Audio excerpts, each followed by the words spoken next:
What's good, fam? Welcome back to J Russ TV. If you're new to my channel, we cover all things business and investing. If you're returning to my channel, I appreciate you for tuning back in. We got to get back into it. The next topic we got right now is AI and robotics, man. So meet the new Amazon robot that can feel what it touches. I don't know. I saw this on the algorithm. We're gonna tap into it, but Amazon's a very, very big tech company, and I am an investor. So we're gonna see what they're talking about. And yeah, make sure to hit that like button for the algorithm. Let's get into it. Amazon's new robot, Vulcan, doesn't look like a person or move like one. This is the robotic gripper. This is the hand. These are paddles that can squeeze the item. But it's doing a job that until now only people at Amazon could do, stowing thousands of items into bins. Our hands are one of those most amazing parts of our bodies. And it's that physical intelligence, that physical AI that we're trying to give to the Vulcan robots. While other robots rely on cameras, Vulcan is Amazon's first robot that's able to feel the items it touches, meaning it can handle way more items than past robots, choosing and placing them accurately. So on a single shelf, you might be able to create a certain size space, maybe for a dog toy, but not for a basketball. The robot is doing that assessment. So as Amazon empowers some of its 750,000 plus robots with more and more skills like ours, is Vulcan the robot that could finally eliminate the need for Amazon's human workforce? There may be a reduction in workforce, but no, the workers will still be needed and the workers will be more efficient. We went to Spokane, Washington to get the world's first look at Vulcan, fully in use on the warehouse floor, and ask its lead creator exactly how it works, why it's a game changer, and what's stopping robots from replacing all the people at Amazon warehouses like this one.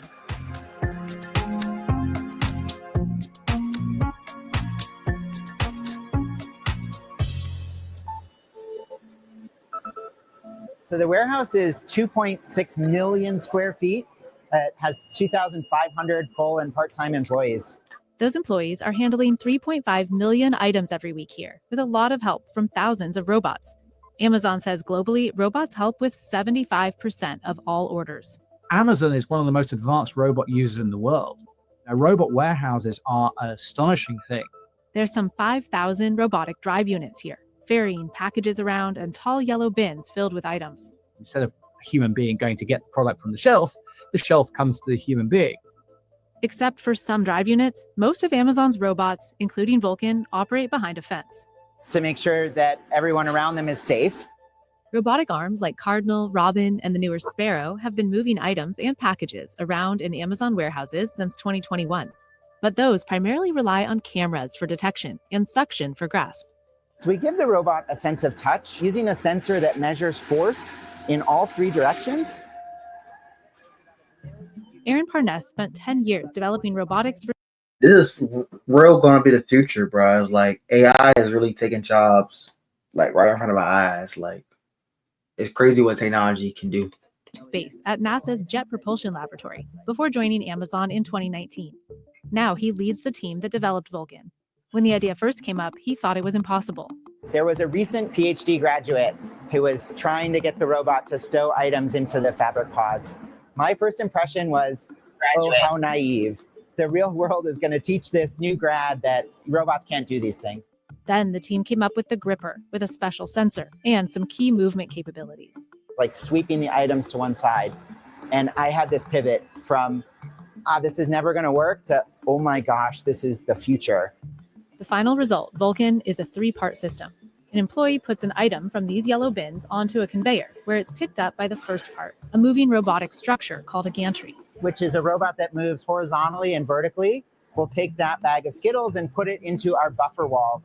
It waits there until the robot makes a match. So the robot brain is looking for an opportunity where it can create enough space to put that bag of Skittles. Next, it's picked up by this robotic round foam disc. We affectionately call that the squash turner. So it reorients the item, kind of like it sounds. Things like books where you want the titles facing out, or things where you need to align it so that it'll fit in the space. Finally, the item is picked up by the gripper. It has conveyor belts built in, and so the item feeds forward and backward. So the gripper has a sense of force on its grasp axis as well. So we don't squeeze a bag of Skittles as strongly as we squeeze a physics textbook. That precise amount of pressure and torque is determined by an AI-powered sensor. This is the sense of touch that until now, experts say hasn't been put into commercial use in robotics. The other thing that's super cool here is this guy.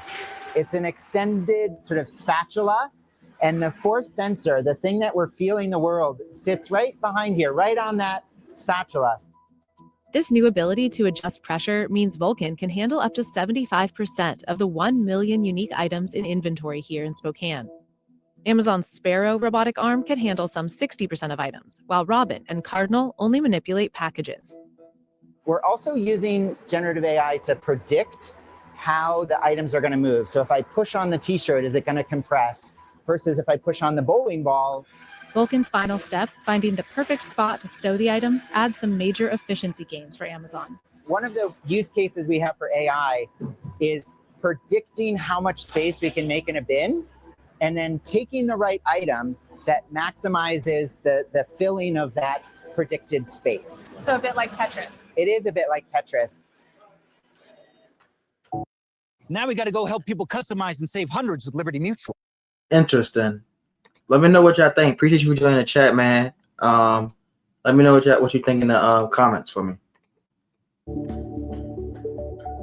There is one robot you won't see all over the warehouse floor. In 2023, Amazon announced Digit, a humanoid robot by Agility Robotics that it's testing to help organize and move totes.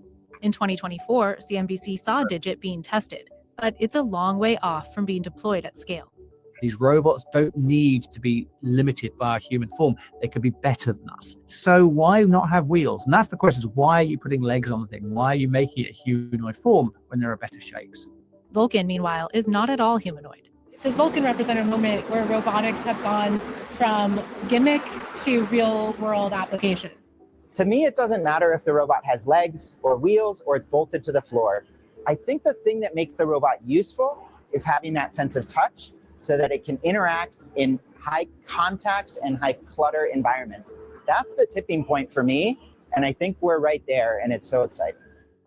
Amazon says Vulcan operates at about the same speed as a human for now, but it also doesn't need to rest. We have downtime for maintenance and repairs and those kinds of things, but the robot is able to operate, 20 hours a day. Which The begs robot don't get tired like humans. Humans tired, they gotta eat, they be hungry. AI and robots don't get the tired. question, why wouldn't Amazon replace all its workers with robots? If you build a terribly complicated automated system and it breaks, then everything stops. Taking out the last human is so expensive, so disruptive. It would be a huge investment and an enormous risk. Instead, Amazon says Vulcan will create more jobs that are higher skilled, saying it spent more than $1.2 billion on free training to upskill 350,000 of its workers in the last 5 years. The new jobs are going to be in maintaining and operating the robots, in installing and building the robots. I think it will be an increase in more interesting jobs and a decrease in the dull, the dirty, and dangerous. Humans and robotics will need to be working closely together. In her 16 months at Amazon, Carrie Freitas-Hardy has moved from picking to working with the robots, helping when they run into issues. It would be many decades off to have them just come in and take over. So at this point, it's more exciting, if you ask me, to see the growth potential, because that is where it does increase jobs on the backside. Freitas-Hardy says she's not making more money in her new role. But Amazon does have a free mechatronics and robotics apprenticeship program, which it says typically leads to pay increases of about 40% in new roles like those at a fulfillment center in Louisiana. There are 10 times more robots than you would find in a building like we're in today. They have the same 2,500 full-time, part-time workers that we have here, but 30% more of those jobs are high-skill technical jobs.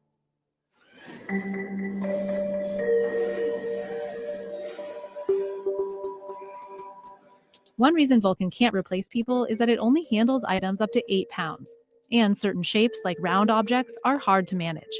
But it does move fast, which is why it'll remain behind this fence. Because we want to go super fast at stowing items, the robot's moving quickly, and so it is much safer just to keep it behind a fence. The robotic drive units on the floor with workers are controlled by QR codes and radio signals coming from special vests worn by workers like Freitas-Hardy, so they know to slow down and avoid her. So our pods are moving at quite a little bit of a pace, and you do not want to get run into by a pod. It could drag you around the floor. So again, safety is key here. In fact, one of Vulcan's key objectives is to improve worker safety by stowing and picking in the less ergonomic high and low shelves. Limiting workers to mid-height shelves, the so-called power zone, could lower the chance for worker injuries.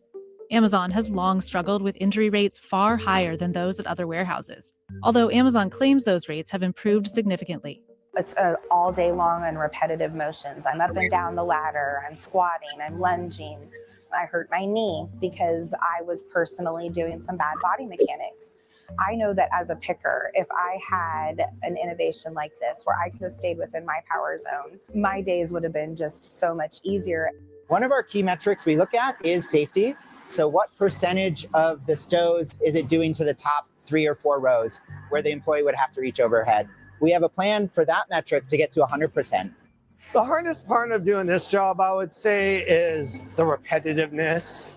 Stower Daniel DeMaio has been at Amazon more than 11 years. I expect everything to be fully automated within 10 years. I mean, absolutely, the way technology is going, and it has to be because of customer demand, I'm sure. But at least for now, experts say fully automated warehouses without humans aren't coming anytime soon. We used to call them dark warehouses, dark factories. We don't tend to talk about those anymore. Humans are so flexible. There's so much that a human can do that now very much we think about how can I bring in robots without having to make my factory dark. At one point, there were rumors of fully dark warehouses that were all automated, 24 hours a day. That's still the future? No, not at all. Like, I don't believe in 100% automation. If we had to get Vulcan to do 100% of the stows and picks, it would never happen. So if jobs won't be eliminated, what is the big ROI for robots like Vulcan? Product returns are incredibly high. They just saying that so y'all won't be crying that night.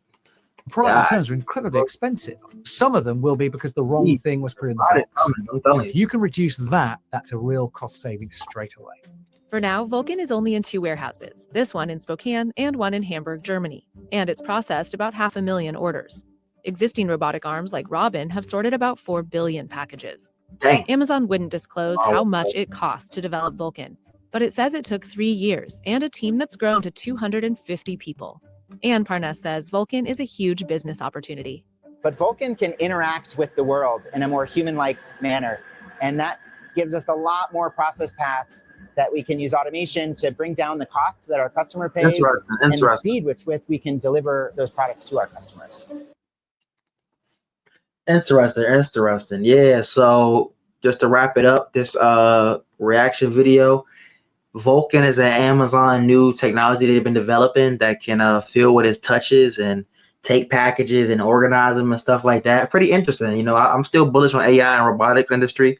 I think it would change things for the better. It will